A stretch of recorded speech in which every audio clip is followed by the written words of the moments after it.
Topik firman Tuhan pada pagi hari yang indah ini yaitu hidup anak-anak Tuhan yang sampai kepada panggilan Tuhan.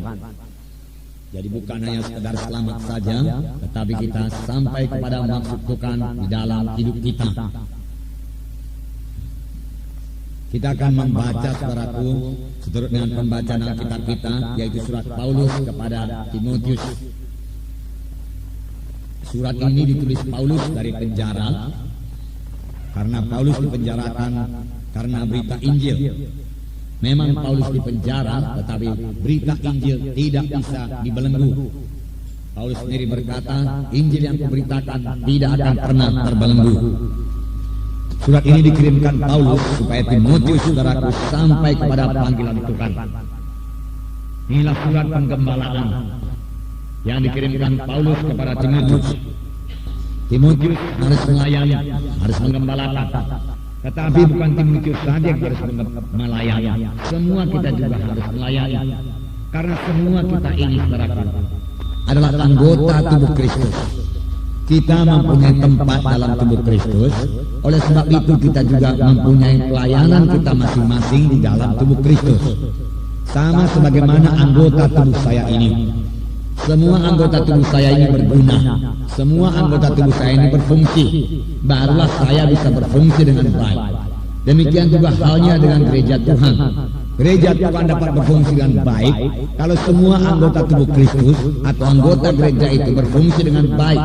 Masing-masing berusaha supaya mereka sampai kepada panggilannya. Belum sempurna, saudaraku, tetapi saudaraku, tiap-tiap hari dibentuk Tuhan, bertambah hari bertambah sempurna, bertambah hari bertambah dewasa. Dan maksud surat Paulus, saudaraku, kepada Timotius ini ialah supaya Timotius tahu bagaimana mengerjakan pekerjaan Tuhan, apa yang harus diperbuat oleh Timotius, bagaimana Timotius harus hidup, bagaimana Timotius harus menjadi teladan dan contoh yang baik kepada jiwa-jiwa.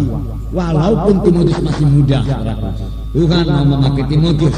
Demikian juga kita, saudaraku, walaupun kita masih muda, kita dapat menjadi teladan kepada seluruh sidang jemaat. Nah, kita akan membaca dari 2 Timotius pasal 2, seturut dengan pembacaan Alkitab kita. 2 Timotius pasal 2 ayat 8 sampai 13, kemudian ayat 20 sampai 22. Kita membaca bersama-sama. Ingatlah ini, Yesus Kristus yang telah bangkit dari antara orang mati, yang telah dilahirkan sebagai keturunan Daud, itulah yang kuberitakan dalam Injilku. Karena pemberitaan Injil inilah aku menderita, malah dibelenggu seperti seorang penjahat. Tetapi firman Allah tidak terbelenggu. Karena itu aku sabar menanggung semuanya itu bagi orang pilihan Allah, supaya mereka juga mendapat keselamatan dalam Kristus Yesus dengan kemuliaan yang kekal. Benarlah perkataan ini, jika kita mati dengan Dia, kita pun akan hidup dengan Dia. Jika kita bertekun, kita pun akan memerintah dengan Dia. Jika kita menyangkal Dia, Dia pun akan menyangkal kita. Jika kita tidak setia, Dia tetap setia, karena Dia tidak dapat menyangkal dirinya. Ayat 20. Dalam rumah yang besar bukan hanya terdapat perabot dari emas dan perak, melainkan juga dari kayu dan tanah. Yang pertama dipakai untuk maksud yang mulia, dan yang terakhir untuk maksud yang kurang mulia. Jika seorang menyucikan dirinya dari hal-hal yang jahat, ia akan menjadi perabot rumah untuk maksud yang mulia.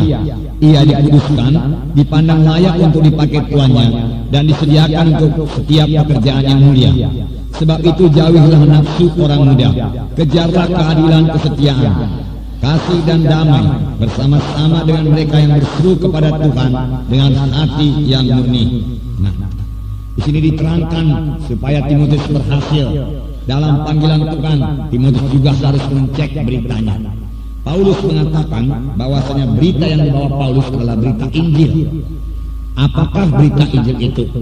Berita Injil itu yaitu berita tentang Yesus.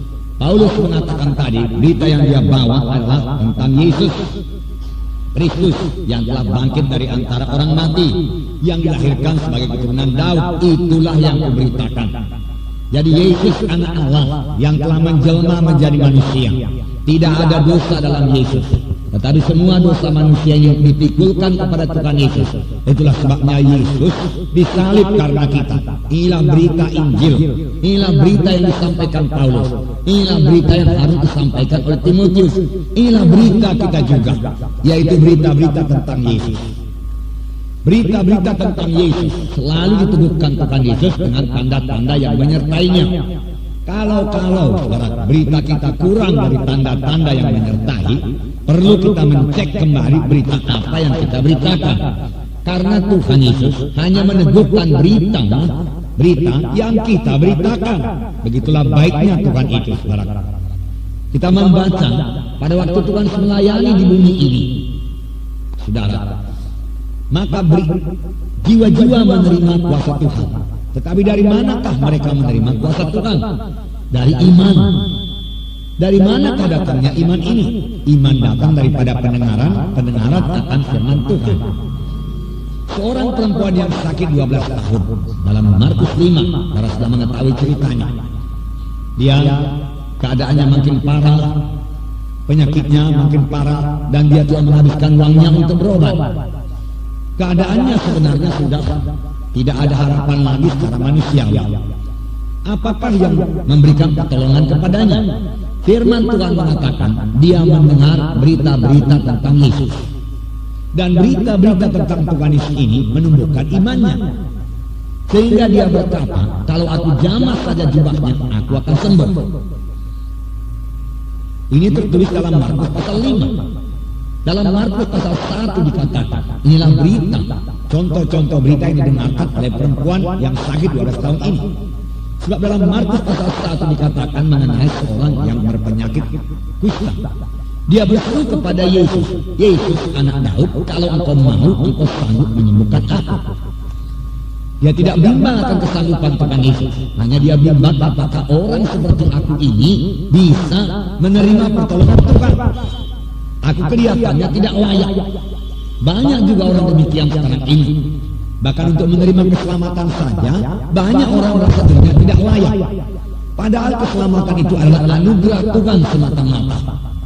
Anugerah yang diterima dengan cuma-cuma, tidak usah dibayar. Keselamatan sudah sedia, tetapi kita harus mendengarkan berita Injil. Yesus menjawab pada orang yang sakit kusta itu, aku mau, jadilah engkau tahir. Kemudian hati Yesus tergerak oleh belas kasihan, lalu mengulurkan tangannya dan menjamah orang kusta itu, dan orang itu sembuh ketika itu juga. Inilah macamnya berita yang didengarkan oleh perempuan yang sakit 12 tahun ini, sehingga berita itu menimbulkan imannya. Berita-berita tentang Yesus. Sampai sekarang, saudaraku, berita-berita tentang Yesus ini, saudaraku, perlu diberitakan dan harus diberitakan. Inilah yang kami beritakan dalam KKR. Kita memberitakan Yesus penampun dosa. Saya membaca waktu itu, saudaraku, mengenai seorang yang lumpuh digotong oleh 4 orang yang dibawa kepada Tuhan Yesus. Pada waktu itu Tuhan Yesus lagi mengajar di dalam sebuah rumah di Kapernaum. Tetapi karena mereka tidak dapat menghampiri Yesus karena orang banyak itu, mereka tidak menyerah. Mereka mengatasi halangan-halangan. Sekarang ini juga kita perlu mengatasi halangan-halangan. Kalau kita mau bertemu dengan Tuhan Yesus. Halangan-halangan ini kebanyakan datang dari setan. Dia tidak mau pulang. Dia percaya kalau dia bertemu dengan Tuhan Yesus, sesuatu pasti terjadi. Nah, inilah berita tentang Yesus yang diberitakan Paulus, yang harus diberitakan Timotius, yang harus kita beritakan juga.